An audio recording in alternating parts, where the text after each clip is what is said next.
E se cada desilusão amorosa que você sofreu, cada traição que o despedaçou, cada vez que uma mulher se tornou fria sem aviso, nunca foi realmente escolha dela? E se foi o inconsciente dela puxando as cordas, um programa oculto mais antigo que a própria civilização?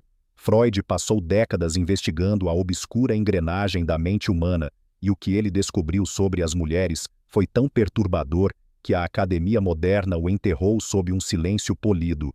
Mas em suas cartas particulares, nos casos que documentava tarde da noite, ele confessou uma suspeita aterrorizante. As mulheres não estão totalmente cientes do porquê fazem o que fazem. Suas mentes estão divididas entre o que elas dizem que querem e o que seu inconsciente exige. Imagine isto: você a conhece, inteligente, confiante, segura de si. Ela olha em seus olhos e diz que quer lealdade, respeito e honestidade. Você acredita nela, você lhe dá tudo, e então, sem explicação, ela desaparece, fria, distante, inalcançável. Você se pergunta o que deu errado. Freud responderia: nada. Ela não partiu porque decidiu. Ela partiu porque seu inconsciente escolheu por ela. Aqui reside a ideia mais radical, mais ofensiva de Freud, não sobre traumas de infância, nem mesmo sobre sexo, mas sobre o livre-arbítrio em si. Ele argumentou que a maior parte do que chamamos de escolha é uma ilusão. Mais de 90% do comportamento humano vem de um reino sombrio abaixo da consciência, desejos enterrados, instintos primais e memórias reprimidas. E quando se trata de mulheres, Freud acreditava que essa força era ainda mais extrema, mais consumidora. Séculos antes de Freud, o filósofo Schopenhauer disse algo estranhamente semelhante. Ele argumentou que o que chamamos de nossa vontade não é nada além da máscara de um impulso mais profundo e cego que escraviza homens e mulheres igualmente. Você pensa que escolhe, na realidade você é escolhido, por instintos escritos em sangue muito antes de você nascer. Então, quando ela se afasta, quando seus olhos ficam frios, quando ela diz: eu não sei porquê, mas simplesmente não sinto mais, Freud diria: claro que ela não sabe, porque não foi decisão dela. Foi o programa oculto sussurrando sob sua consciência, um programa que nem mesmo ela pode controlar. Freud escreveu uma vez que a maior diferença entre homens e mulheres não é física, mas moral. Em seu artigo de 1925, ele argumentou que as mulheres desenvolvem um superego mais fraco, a voz da consciência que governa o certo e o errado. Para os homens, a consciência é construída sobre a culpa, uma punição interna que corrói a alma. Para as mulheres é construída sobre a vergonha, um julgamento externo, o terror de serem expostas, vistas, rejeitadas por outros. Essa distinção parece pequena, mas suas consequências são enormes. Um homem é atormentado por seus próprios princípios. Uma mulher é guiada por sua necessidade de sobrevivência social. Quando ninguém está olhando, sua culpa ainda o devora. Quando ninguém está olhando para ela, a vergonha desaparece. Isso, Freud acreditava, explicava por que a moralidade das mulheres se curva e se retorce com as circunstâncias, porque a lealdade não é um princípio, mas uma estratégia. A história de Ana O ilustra isso perfeitamente. Ela era uma jovem tratada pelo mentor de Freud, Joseph Breuer. Ela sofria de paralisia, alucinações, oscilações violentas de humor. Sob hipnose, Breuer descobriu memórias reprimidas ligadas à doença de seu pai, e milagrosamente seus sintomas melhoraram. Mas então a cura se transformou em arma. Ana O atacou seu médico acusando-o de engravidá-la, uma mentira que quase destruiu sua carreira. Freud percebeu mais tarde: sua histeria não era simplesmente uma doença, era uma manipulação inconsciente, uma maneira de controlar os homens ao seu redor. As mulheres nem sempre mentem como os homens, deliberadamente, com cálculo. Freud sugeriu algo mais sombrio. O inconsciente delas reescreve a própria realidade. Elas acreditam em suas próprias invenções porque suas necessidades emocionais exigem isso. A história está repleta de ecos de Ana O. No século XIX, a histeria feminina tornou-se o diagnóstico para tudo o que os médicos não conseguiam explicar: raiva, desejo, rebelião, luto.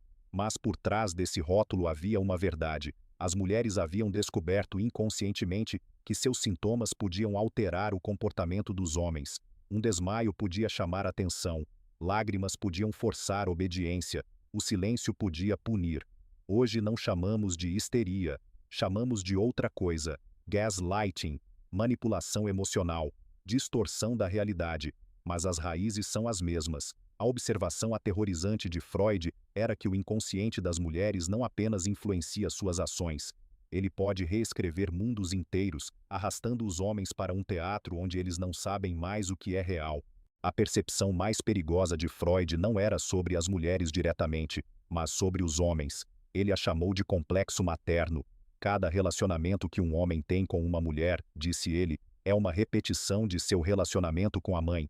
Pense nisso. O menino que foi punido com o silêncio quando desapontou a mãe cresce e se torna um homem que tolera a frieza de sua amante.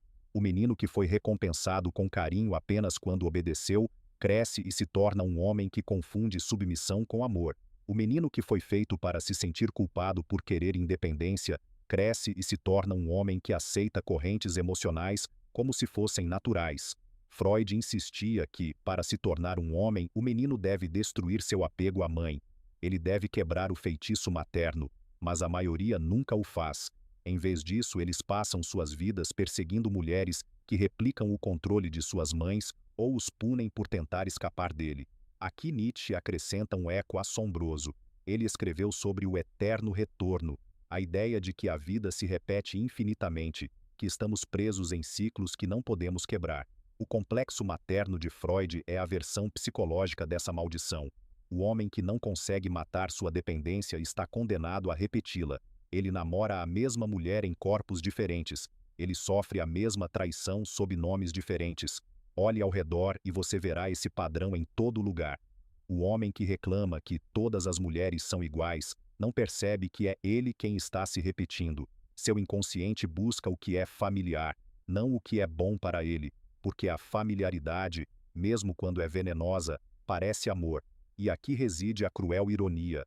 Os homens acreditam que estão escolhendo mulheres, mas Freud argumentaria o oposto. Seu inconsciente, treinado pela mão da mãe, está escolhendo por eles. Eles não estão selecionando o amor, eles estão selecionando seu próprio cativeiro, de novo e de novo.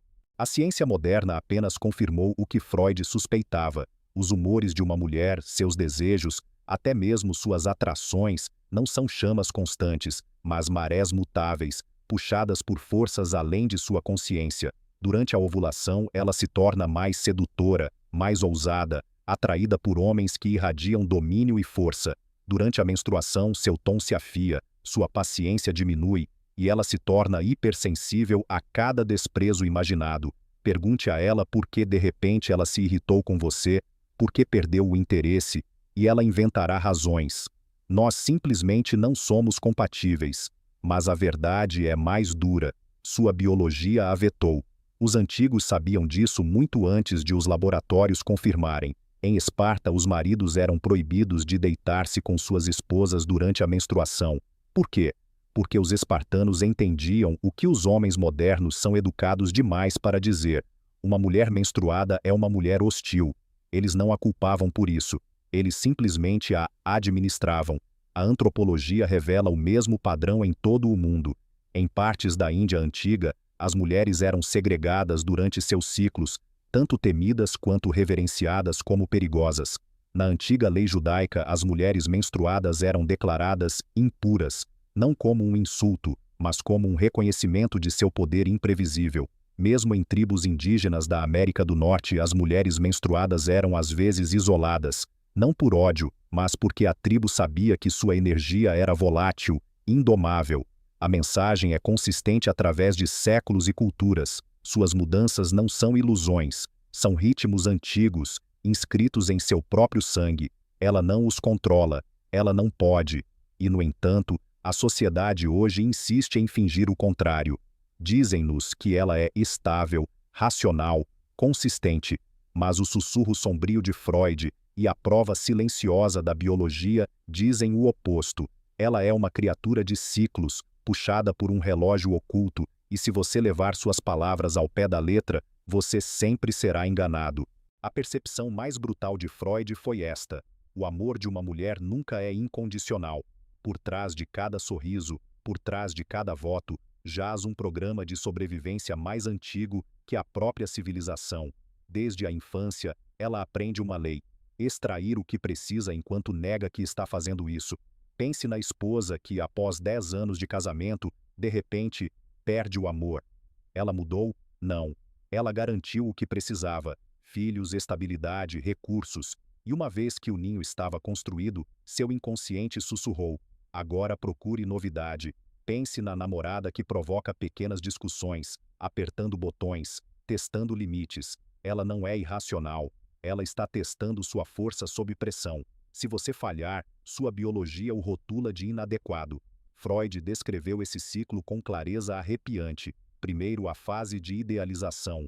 Ela espelha seus interesses, ri de suas piadas, faz você se sentir escolhido. Em seguida vem a fase de teste. Ela retém afeto, cria tensão, mede sua reação. Finalmente o descarte, frieza, silêncio, uma frase ensaiada: você é bom demais para mim. Isso não é caos, é instinto. A evolução moldou esse roteiro. Em tribos antigas, a sobrevivência de uma mulher dependia de garantir recursos do provedor estável, enquanto buscava o guerreiro mais forte para seus genes. Um homem para proteger, outro para excitar, ambos dispensáveis se falhassem. A lealdade dela não é a um princípio, é a sobrevivência. Maquiavel escreveu uma vez que o poder é mantido não pela honestidade, mas pela manipulação, pela adaptação das aparências à necessidade. Freud argumentaria o mesmo sobre o amor. Para os homens, o amor parece eterno. Para as mulheres, é uma negociação com a biologia, um contrato que expira no momento em que deixa de servir ao seu inconsciente. É por isso que os homens são pegos de surpresa quando o calor em seus olhos esfria. Eles acreditam que estavam vivendo um romance. Na realidade, estavam presos em uma estratégia de sobrevivência, uma tão antiga quanto a fome e tão impiedosa. Todo homem já viveu este paradoxo. Ela lhe diz que quer lealdade, igualdade, estabilidade, e, no entanto, seu corpo trai suas palavras. Freud viu isso em suas pacientes. Uma brilhante acadêmica ferozmente oposta a papéis tradicionais, casou-se com um marido gentil e solidário. Ela declarou que não precisava de dominação, mas logo, ela se envolveu em um caso, não com um colega intelectual, mas com um trabalhador braçal, rude e sem educação, que ignorava suas ideias, cancelava planos e a tratava com indiferença. Quando Freud a confrontou, ela desabou: eu odeio querer ele, eu não sei porquê. Isso não era hipocrisia, era a biologia anulando a ideologia. Freud foi além, afirmando que as mulheres não possuem uma sexualidade, mas duas. De um lado, a Madonna, a esposa cuidadosa, a parceira virtuosa que ela mostra à sociedade. Do outro, a meretriz, o eu primal e amoral que anseia por sombra, segredo e rendição. A história confirma essa dualidade. Na Inglaterra vitoriana, uma era obcecada pela pureza sexual. Os bordéis floresciam. Mulheres respeitáveis, reprimidas pela moralidade pública, derramavam sua fome nas sombras. A repressão não apaga o desejo, ela o transforma. Carl Jung, ex-discípulo de Freud, mais tarde chamaria isso de sombra, a parte oculta da psique, os impulsos proibidos que a mente consciente se recusa a admitir.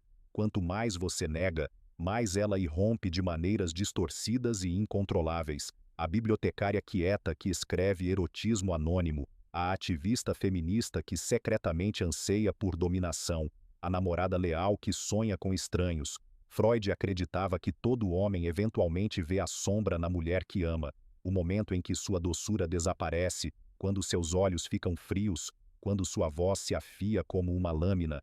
Ele chamou isso de estranho, o horror de ver o que é familiar de repente se tornar alienígena, e no entanto ele sabia que isso era inevitável, pois toda mulher carrega dois eus, o rosto que mostra ao mundo e o rosto que esconde até de si mesma. Amá-la é estar entre os dois, e arriscar ser consumido por aquele que ela não pode controlar. Existe uma razão pela qual homens calmos e estáveis são tão frequentemente abandonados, enquanto homens perigosos e caóticos são lembrados como cicatrizes. Freud descobriu isso no que chamou de vínculo traumático. As mulheres, ele observou, nem sempre se apaixonam pelo homem. Elas se tornam viciadas no caos emocional que ele cria. Imagine, a mulher que namora um criminoso, um mentiroso, um homem que a deixa soluçando no chão. Então ela conhece você, firme, gentil, confiável. Ela tenta amá-lo, mas sussurra: eu simplesmente não sinto a faísca. Por quê? Porque a segurança não a inunda de dopamina. A calma não imita a tempestade de perigo e desejo. Ela não estava viciada nele, ela estava viciada no caos. Freud nunca usou o termo tríade sombria, mas suas descrições eram precisas. Os traços de homens que as mulheres acham magnéticos, mesmo contra seu melhor julgamento, narcisismo, com sua crença inabalável em si, astúcia maquiavélica, com sua brilhante manipulação, e psicopatia, o desapego frio que transforma a crueldade em fascínio. Na pré-história, esses homens não eram vilões, eram líderes. O narcisista reunia tribos com confiança, o manipulador superava rivais, o assassino impiedoso garantia a sobrevivência. Mulheres que os resistiam desapareceram do pool genético. Mulheres que cediam passavam seus instintos adiante. Essa atração ecoou através da história. Cleópatra e Marco Antônio, um império destruído pela obsessão. Bonnie e Clyde, romance fundido com crime. Mesmo em tempos modernos, as mulheres são atraídas por estrelas do rock, criminosos, homens que irradiam perigo. Elas afirmam odiar esses traços, mas sua fisiologia as trai. Seu pulso acelera, suas pupilas dilatam, seu inconsciente traz seus protestos conscientes. A cruel verdade é esta: as mulheres muitas vezes odeiam essa parte de si mesmas. Elas a condenam, negam, suprimem, mas ela está lá, um programa antigo. E quando ela irrompe, homens que acreditam no conto de fadas do amor puro se veem substituídos, descartados, sacrificados no altar de sua própria biologia. Freud advertiu sobre uma contradição assombrosa: as mulheres estão em guerra consigo mesmas, e os homens se tornam o campo de batalha. Desde o nascimento ela é contada duas mentiras. Primeiro, que ela é igual aos homens. Segundo, que ela é melhor que os homens, mais gentil, mais nobre, mais evoluída. Essas ilusões colidem com uma realidade mais sombria. Seu inconsciente não anseia por igualdade, ele anseia por hierarquia, pelo puxão inebriante de um homem que pode dominá-la, não como um tirano, mas como uma força que ela não pode dobrar. Quando ela sente esse desejo primal, ela se despreza por isso. Ela se pergunta: por que eu quero o que eu digo odiar? Esse auto-ódio vaza para seus relacionamentos. Um momento ela é a parceira amorosa, no próximo ela se torna fria, irreconhecível. Freud chamou isso de estranho, o horror do familiar se tornando alienígena. Para o homem que a ama é o momento em que ele percebe que não está diante de uma mulher, mas de duas. Filósofos existencialistas como Camus e Sartre reconheceriam esse conflito interno. Eles escreveram sobre o absurdo, a condição humana de anseio por significado enquanto se vive em um mundo sem sentido. As mulheres encarnam seu próprio absurdo. Elas falam de justiça, harmonia, igualdade, mas são compelidas por desejos que zombam desses ideais. Na década de 1930, a discípula de Freud, Helene Deutsch, tratou uma feminista radical que exigia independência. No entanto, ela se casou com um marido dominador que silenciava sua voz. Para seu próprio choque, ela confessou na terapia: quando ele é firme, sinto paz. Sua mente consciente rejeitava a hierarquia, mas seu inconsciente a desejava. Esse conflito não apenas a fere, ele fere todo homem que ousa amá-la, porque amá-la plenamente, aceitar tanto sua luz quanto sua escuridão, é testemunhar o colapso de suas ilusões. E quando suas ilusões desmoronam, ela volta sua raiva não para dentro, mas para fora, contra o homem que viu demais. Freud observou um paradoxo arrepiante em suas pacientes femininas. Os desejos que elas exibiam em público eram o oposto dos anseios que sussurravam em segredo. A mulher casta confessava fantasias de ser estuprada. A mulher promíscua ansiava por contenção e pureza. O que a sociedade via e o que o inconsciente exigia eram imagens espelhadas, nunca alinhadas. Os relatórios Kinsey, décadas depois, confirmaram isso. 62% das mulheres admitiram fantasias de rendição, de serem dominadas, não porque desejassem violência, mas porque ansiavam por libertação, a rendição da própria escolha. Para a mente masculina, a liberdade é preciosa. Para o inconsciente feminino, a liberdade pode ser insuportável. Dostoiévski escreveu uma vez que a verdadeira liberdade aterroriza o homem, que as pessoas imploram por correntes porque as correntes as libertam da responsabilidade. Freud argumentaria o mesmo sobre o desejo das mulheres. Ela anseia por um poder mais forte que o seu, uma força que a absolva do fardo da decisão. E, no entanto, quando você pergunta a ela o que ela busca em um homem, ela lista gentileza, estabilidade, respeito. Mas observe suas escolhas. De novo e de novo, a lista é traída. Ela persegue não o estável, mas o imprudente, não o gentil, mas o cruelmente indiferente. Isso é o que Freud chamou de desautorização. A capacidade da mente de negar seus desejos reais enquanto fala de virtudes que não persegue de fato. Quando confrontada, ela não admite a contradição. Em vez disso, ela se enfurece. Posso mudar de ideia, você não me possui. Mas a verdade é mais simples e mais sombria. Ela não mudou de ideia. Sua biologia a anulou. No cerne disso reside um terror oculto que governa quase todas as suas ações. Se você me vir de verdade, você vai me deixar. É por isso que ela testa, porque ela mente, porque ela sabota. Ela se esconde não apenas de você, mas de si mesma, pois a estabilidade parece sufocamento e a exposição parece morte. A descoberta mais comovente de Freud foi esta: as mulheres punem os homens por amá-los demais, porque se você abraçar cada parte dela, suas contradições, sua escuridão, seus desejos inconscientes, então ela não terá mais ninguém para culpar por sua infelicidade, e isso é insuportável. E assim a questão final paira como uma lâmina. Há alguma maneira de um homem vencer?